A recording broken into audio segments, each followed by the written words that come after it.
Jejum intermitente. Quantas perguntas, quantos mitos, quantos paradigmas sobre esse assunto. E hoje, esse é o nosso tema do nosso hashtag Nutrição Eficiente e eu vou compartilhar com vocês um pouco de como fazer o jejum, de como aplicar, o que quebra o jejum, o que deixa o jejum mais eficiente. Primeiro de tudo, por que se faz jejum intermitente? O jejum intermitente é uma forma de se produzir corpos cetônicos. Eu sempre falo que é o momento em que a gente tem para resetar os nossos genes, para organizar a casa. A gente vai trabalhar alguns genes específicos. Então a gente faz jejum para controlar a expressão de alguns genes, como por exemplo as sirtuínas, o PGC1-alfa. O que é tudo isso que eu estou falando? São genes envolvidos com nossa capacidade anti-inflamatória, antioxidante. Por isso que vocês ouvem muitas pessoas fazerem jejum intermitente, por exemplo, para controle de dor. Não só para perda de peso, não só para melhora do rendimento físico ou isso e aquilo. O jejum intermitente existe justamente para ensinar o nosso corpo a produzir e usar corpos cetônicos. Essa é a base do jejum. Na cetogênica também. A gente faz uma cetogênica para a produção de corpos cetônicos. No jejum também. A gente pode fazer jejum de 18 horas, pode fazer jejum de 20, de 24 horas, de 36 horas. Cada um vai fazer de acordo com o seu estilo de vida e o que conseguir. Eu costumo fazer e prescrever para os meus pacientes jejum de 18 horas. Eu acho mais fácil e menos sofrido. Por exemplo, se eu paro de comer hoje às 18 horas, eu volto a comer só amanhã, meio-dia. E a grande pergunta é, Luciano, o que corta jejum? O que quebra jejum? Café quebra jejum? Não quebra, mas não pode usar nem açúcar nem adoçante. Chá quebra jejum? Não quebra, mas não pode usar nem açúcar e adoçante.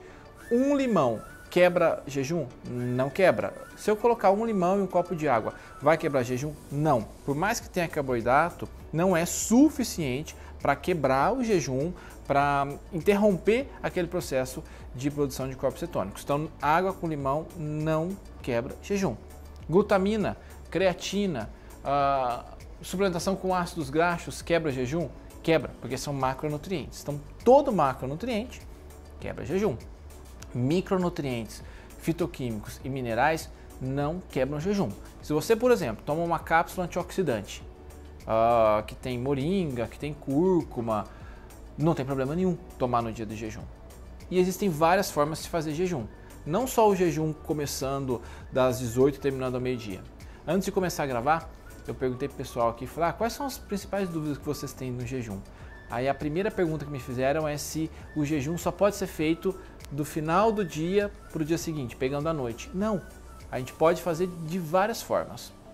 Geralmente, a gente faz um jejum, por exemplo, de 18 horas a meio-dia do dia seguinte, que é um jejum que pega o final da noite, a madrugada e o começo da manhã, por ser mais fácil. O indivíduo está dormindo e o jejum ajuda muito na produção de hormônios do sono, como melatonina, que é produzida a partir da serotonina, que aumenta muito no dia que você faz jejum. Então a gente faz, por exemplo, para controle de compulsão. Você pega um indivíduo compulsivo, esse indivíduo ele tem uma resposta incrível quando você faz jejum. Justamente o contrário do que se pensa. Jejum, vou ficar com fome, vou ficar ansioso, vou ficar isso, aquilo. Não vai. Dificilmente isso vai acontecer. Às vezes no primeiro dia, porque o indivíduo não está condicionado a usar corpos cetônicos. Porque o que acontece?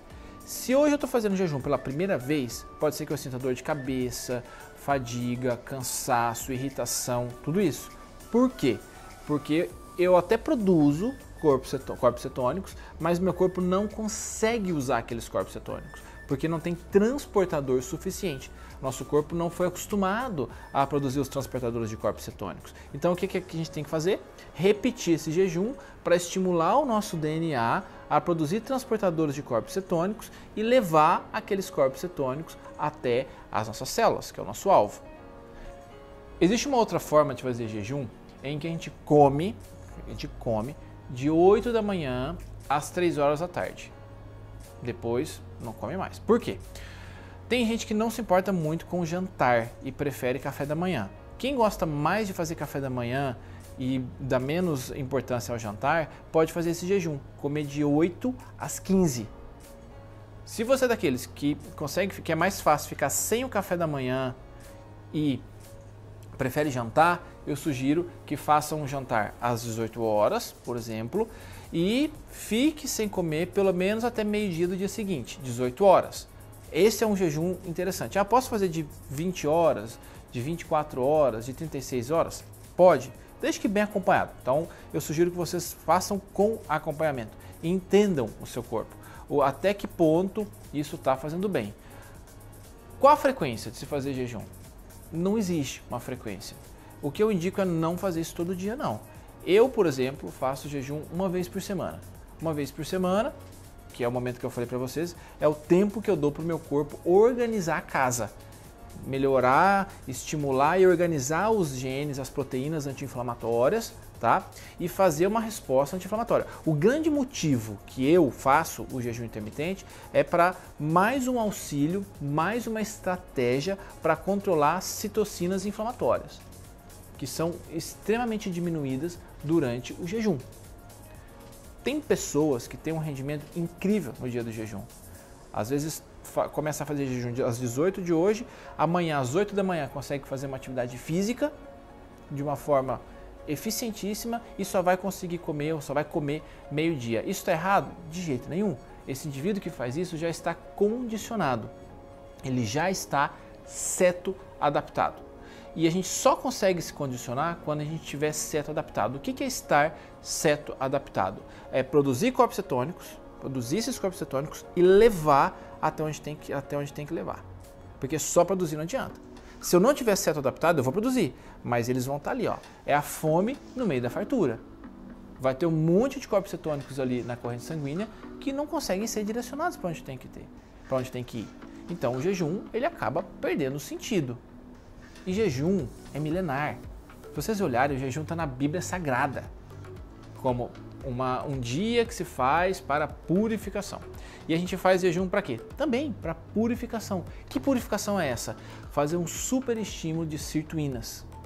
Essas sirtuínas são proteínas que nós produzimos para fazer a organização das estratégias anti-inflamatórias, das estratégias antioxidantes. O que comer depois, quando se termina o jejum? Então eu vou comer meio-dia, meu jejum acaba meio-dia, e qual é a minha refeição? O que eu indico para vocês? Alimentos de carga glicêmica baixa. Não terminem o jejum com alimentos de carga glicêmica alta. Então se vocês fizeram até meio-dia, façam uma refeição com uma carga glicêmica bem baixinha. Use legumes e uma proteína. Eu acabo nem usando alimentos de carga glicêmica muito alta ali nessa refeição para poder esticar um pouquinho aqueles benefícios do jejum. Então, importante, quebrar o jejum com alimentos e com uma refeição de carga glicêmica baixa.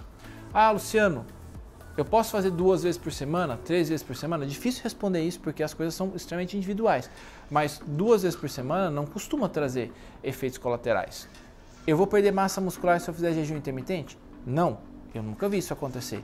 Por quê? Durante o período alimentado, existe uma boa distribuição de proteínas, existe uma boa distribuição de gorduras, até mesmo de carboidratos de baixo índice glicêmico, que vai fazer com que essa massa não seja direcionada para utilização ou para fornecimento energético. Então isso não vai acontecer.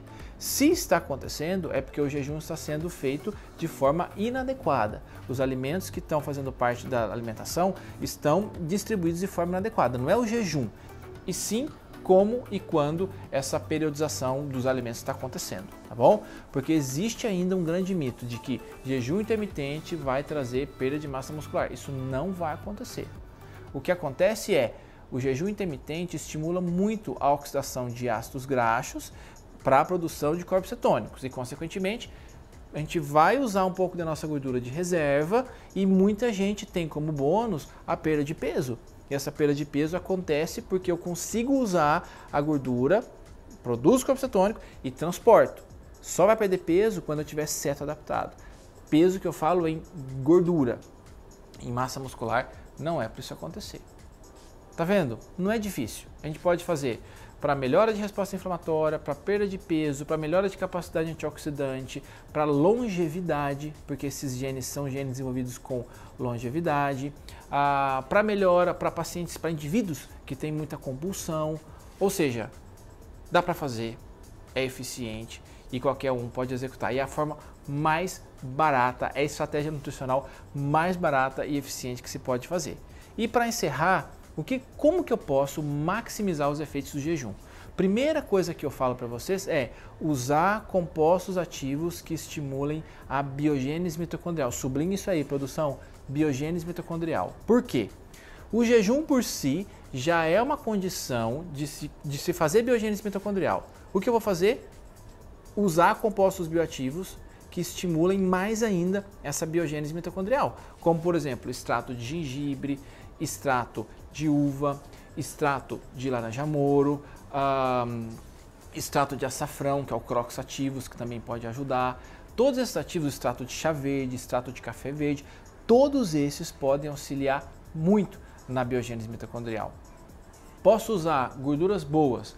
Eu gosto muito de usar óleo de gergelim, óleo de semente de abóbora e óleo de abacate no dia do jejum intermitente. Eu uso uma colher na hora que eu acordo, uma colher de sopa, por exemplo, de óleo de gergelim na hora que eu acordo, uma colher de sopa de óleo de abacate 5, 10 minutos antes do almoço, uma colher de sopa de óleo de semente de abóbora 5, 10 minutos antes do jantar. Para quê? Porque eu vou jogar um monte de ácidos graxos monoinsaturados com uma atividade anti-inflamatória, sacietógenos, que ajudam muito na saciedade e que vão estimular a biogênese mitocondrial. Isso nos momentos em que eu estiver comendo, tá? Durante o jejum eu não posso usar esses óleos. Isso é no período alimentado, no dia que eu voltar do jejum. Então, voltei do jejum, meio-dia, que é a primeira coisa que eu posso fazer? Tomar uma colher de sopa ou de sobremesa de óleo de semente de abóbora ou de óleo de gergelim. Depois faz a refeição, entenderam?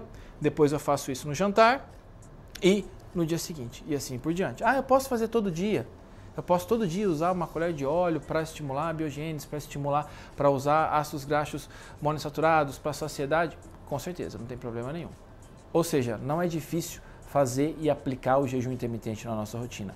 Basta começar. No início pode ser estranho, a gente pode sentir dor de cabeça, pode sentir fraqueza, pode sentir incômodo, mas a tendência é isso melhorar. Eu uso pelo menos uma vez por semana e muita gente me pergunta, por quanto tempo? Eu falo assim, faz uma vez por semana, tipo, pro resto da vida. Porque é uma forma muito interessante de se fazer controle e reprogramação da expressão gênica. Guarde esse nome, reprogramação da expressão gênica. E o jejum intermitente é uma estratégia extremamente eficiente de se trabalhar a reprogramação da expressão gênica e até mesmo a reprogramação intestinal, tá bom? Beijo grande para todo mundo, até o próximo vídeo, se inscrevam aí no canal, dá um like, como diz meu filho, bate o dedo no like, ativa as notificações e muito obrigado por vocês estarem aqui comigo, obrigado pelo carinho, pela confiança que vocês têm comigo o tempo todo, obrigado pelos comentários e por fazerem parte aqui desse nosso espaço. Beijo grande, hashtag tamo junto sempre.